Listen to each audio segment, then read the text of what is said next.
Hi everybody, and welcome to the first video of Crypto Daily Trading. In this video, I'll show you how to start buying your cryptocurrencies. First of all, you should go in the description of our YouTube video and press the link that says Coinbase.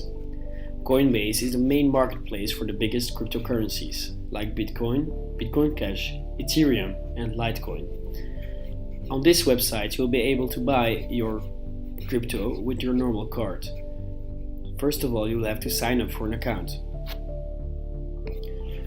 Here you'll just have to fill in all your credentials and afterwards send a picture of your ID card. Once you created your Coinbase account, you can go to the other link in our description and press the link that goes to Binance. Binance is a big exchange. Here you will be able to exchange your Bitcoin, Litecoin or Ethereum and exchange it for different altcoins. So you'll just have to send it from Coinbase to Binance.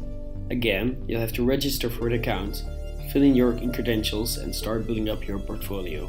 Watch out for our next video. Thanks.